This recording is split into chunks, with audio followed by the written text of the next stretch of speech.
Thank you. Thank you.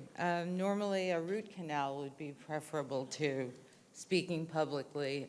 I tend to not do it. I wanted to say that my daughter Allison is with us today.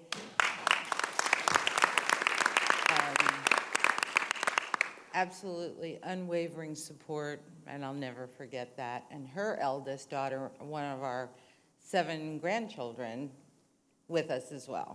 So welcome. I think my 5 granddaughters out of the 7 would benefit from hearing this one day. They're too little now. You're almost there. Look, we've heard today amazing stories. It always really blows my mind. But a whistleblower armed with the truth wields enormous pressure on wrongdoers, on folks who believe that they have a way to do whatever it is they want to do. Doesn't matter whether it's civilian, military. It's enormous power that we bring to the table. And over time, we've forged a path leading to much greater accountability in industry, in politics, justice, and a more safe and honest world. But it all comes at an enormous price for the whistleblower. We're different. We're compelled to act. There comes a point when it's no longer a choice. And despite the hardships and the personal pain, not only to us, but to our families, when asked, most of us say we would do it all again.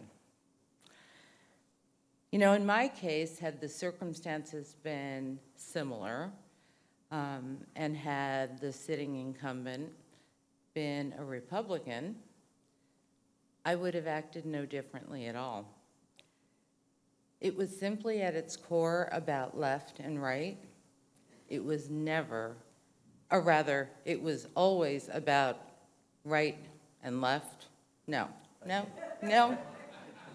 wrong. Right and wrong, never left or right. And I will say that this became so polarizing, globally, really, with everyone having an opinion, and yet at its core it had nothing to do with politics, which is hard for anyone to understand if they remembered the story many years ago. But what it was about was exposing perjury and obstruction of justice.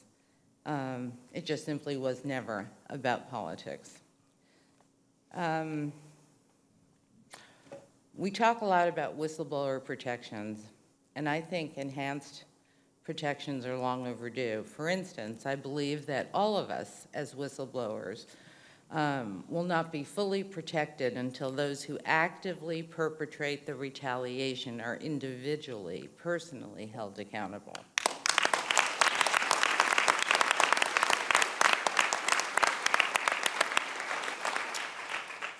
And I know you all in your own walks of life and in your own experiences know what I'm saying. It's not just the company or the agency that needs to be held accountable, but it should be the individual, one who does the bidding of those in higher positions. If there is no pain on a personal level to those individuals, then there's no deterrence for those that follow. And I think all of us sitting in this room can identify with this statement: too few of us are ever made whole again. It is virtually impossible to get your good name back. The vitriol, the attacks, the slander remain in the public domain and sort of color people's thoughts forevermore. I'm not sure they ever really dissipate, regardless of what you say or how loudly you say it. We must do better. I know what it's like to be in the crosshairs of the most powerful person in the world, to be attacked viciously, not because I said something untrue, but because I said something people did not want to hear. And it was about a popular president. You know, to politicians, only sides matter, and the truth becomes the casualty. I think we're all a bit different. Whistleblowers believe that truth is not disposable, not dispensable. Integrity and honor mean something. And to those who see us as betrayers, if we're seen through a lens of negativity,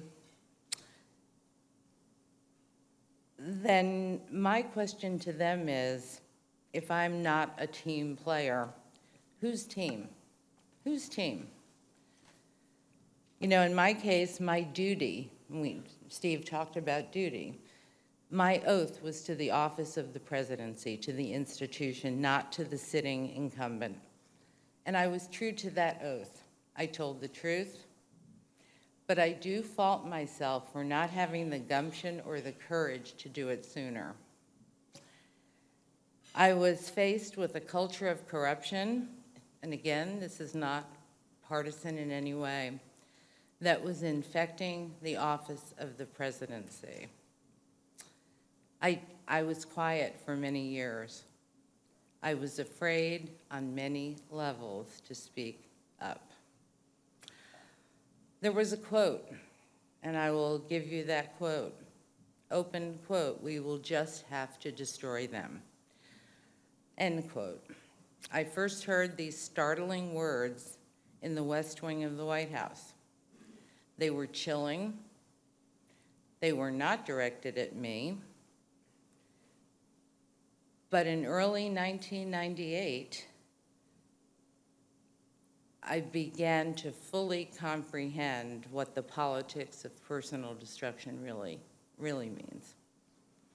And you know, they say forewarned is forearmed. So I knew what was coming, but I was ill prepared for the power and the fury and, in the end, the overwhelming effectiveness of the smear campaign. What had seemed abstract to me, we'll just have to destroy them, was now personal, and I was the target. I know what a real high-tech lynching feels like. I felt like that's exactly what happened. It began with the smoke and mirrors you saw on your TV, where it turned a sitting president into a victim of a vast conspiracy. It was the full frontal attack on anyone who would dare speak against him, the destruction of another human being, and the besmirchment, belittling, and ridiculing for political gain. When the villain is magically victimized, which is essentially what happened, the wrongdoer became the victim. That's when, in my case, the whistleblower was essentially destroyed through all these allegations and the ridicule and humiliation that I suffered at the hands of a complicit media, certainly a willing entertainment industry. So it was not pleasant, and it was very unpleasant for my family, and for that I'll always be sorry.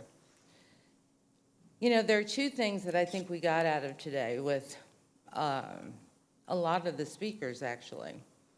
We all end up sharing a couple of things. First, I don't even know how to quantify this, but it's a feeling of sheer loneliness, a feeling of an utter sense of isolation until you meet them. But a feeling that you're on your own and that no one really is on your side. There's nothing quite like it, and there's nothing that can prepare you for it. But then comes the second phase, and I think we all face this on some level. The retaliation, the retribution, the personal and the professional attacks. When you speak truth to power, the powerful push back.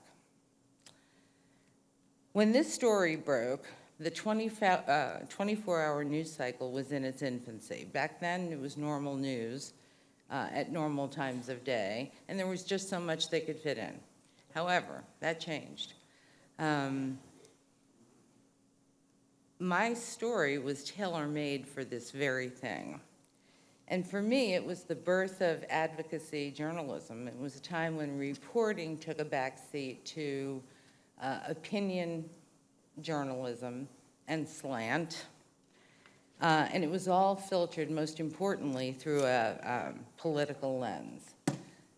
So while I was watching this, as everyone else was, I was pretty stunned at the portrayal. It colored the national dialogue. It formed national opinion based on very little fact at all. And in my opinion, victimized the wrong person. I hope that my being here today can help change that dynamic, even if just a little bit, so that whistleblowers, future whistleblowers with just causes can avoid the harsh reality I faced.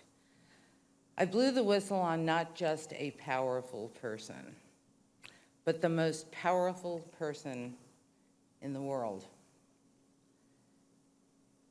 It was not until I became aware that the president was informed that I, quote, knew everything, that I decided to act. To this day, I regret that I didn't do so sooner.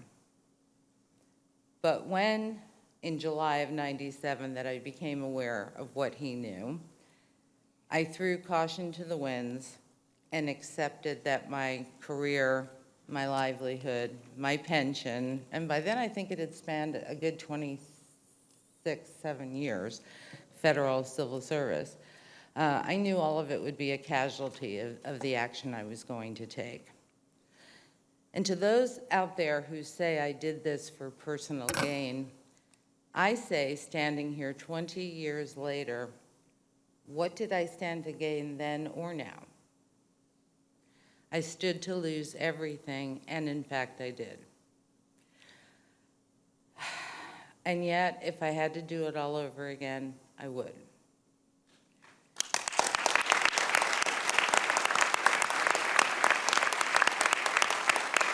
Thank you. I will say I simply couldn't have lived with myself had I failed to act. It was poorly done. You know, there was no handbook, there was no manual that said this is how you take on a sitting president as a lowly civil servant. But had I done things that might have been better for me in terms of gathering evidence, like taking contemporaneous notes, documenting evidence 2 years before I finally did the catch-up to recreate on celluloid what I had been hearing in a horrifying fashion for 2 years. Had I done all that, perhaps the end result would have been different. It might have been the removal of a president from office. And again, what I provided to the independent counsel was insufficient. Had I had the proof that I should have had, the result would have been different. You know, a woman I once knew quite well famously said, "It takes a village." I couldn't have navigated the shark-infested waters whistleblowers face without the passion, dedication, determination, and brilliance of my incredible attorneys who are here, right here. The three co-founders of the National Whistleblower Center, Steve Cohn, these are important names, Steve Cohn, Michael Cohn, and David Colapinto. Thank you so much for all that you do. They broke the mold with these visionaries, and we are all better for it. Thank you. I am so not a speaker.